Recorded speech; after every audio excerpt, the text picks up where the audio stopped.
Vaccine से जुड़े कई अहम सवालों का जवाब दिया है।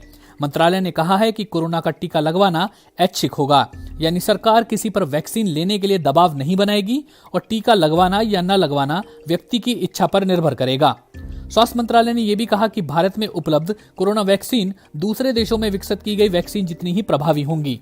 मंत्रालय ने गुरुवार रात को कोविड-19 वैक्सीन से जुड़े कई सवालों और उनके जवाब की एक लिस्ट सार्वजनिक की। इस लिस्ट में वैक्सीन से जुड़ी ऐसी शंकाओं और आशंकाओं का समाधान करने की कोशिश की गई है जो इस वक्त ज्यादातर लोगों के जहन में है। वैक्सीन का असर कितने दिनों में होता है? मंत्रालय ने इसके जवाब में बताया कि आमतौर पर कोरोना की एंटीबॉडी विकसित करने में शरीर को वैक्सीन की 2 खुराक की जरूरत होती है। क्या यह वैक्सीन सुरक्षित होगी? स्वास्थ्य मंत्रालय का कहना है कि वैक्सीन सभी लोगों के लिए सुरक्षित हो, इसका ध्यान रखते हुए भारत की ड्रग कंट्रोलर संस्था वैक्सीन को तभी मंजूरी देगी जब वो सुरक्षा और प्रभाव के मानकों पर खरी उतरेगी। क्या कैंसर, डायबिटीज और हाइपरटेंशन के मरीज ये वैक्सीन ले सकते हैं? मंत्रालय ने इस सवाल का जवाब हाँ में दिया है। क्या ये वैक्सीन सबको एक साथ मिलेगी? ये वैक्सीन की उपलब्धता पर निर्भर करेगा। वैक्सीन के लिए स्वास्थ्य कर्मियों, फ्रंट लाइन पर काम करने वाले लोगों, बुजुर्गों और दूसरी बीमारियों से जूझ रहे लोगों को प्राथमिकता दी जाएगी। वैक्सीन लेने के बाद क्या क्या सावधानियां बरतनी होंगी? मंत्रालय ने अपने सुझाव में कहा है कि टीका लगने के बाद लोगों को स्वास्थ्य केंद्र पर कम से कम आधे घंटे आराम करना चाहिए। मंत्रालय ने कहा, टीका लगने के बाद अगर आपको किसी भी तरह की दिक्कत महसूस होती है तो आप नजदीक के स्वास्थ्य अधिकारियों, डॉक्टर, ANM या आशा कार्यकर्ता से संपर्क करें। वैक्सीन आने के बाद क्या मास्क पहनने की जरूरत नहीं होगी? वैक्सीन लगने के बाद भी मास्क पहनने, फिजिकल डिस्टेंसिंग के नियमों का पालन करने और हाथ धोने जैसी सावधानियों का पूरा ध्यान रखना होगा। कौन से वैक्सीनों के नाम पर चर्चा है?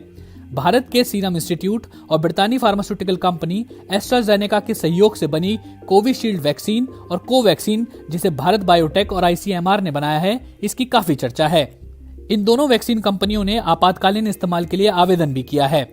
इसके अलावा कुछ और वैक्सीन जो अभी ट्रायल के दौर में हैं, उनमें ज़ाइकोव-डी, जिसे अहमदाबाद की कंपनी जाइडस कैडिला बना रही है, हैदराबाद की कंपनी बायोलॉजिकल MIT के साथ मिलकर वैक्सीन तैयार कर रही है, HGCO19 पुणे की कंपनी जेनोवा, सिएटल की कंपनी HD बायोटेक कॉर्पोरेशन के साथ मिलकर भारत की पहली mRNA वैक्सीन बना रही है।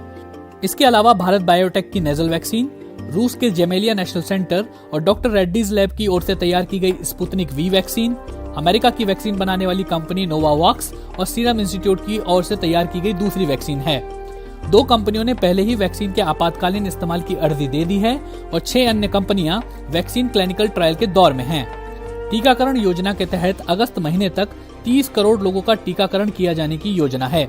भारत में कोरोना वायरस के संक्रमण के कुल मामले 1 करोड़ के पार पहुंच गए हैं और इस बीमारी से मरने वाले लोगों की संख्या भी 1.5 लाख के आसपास है।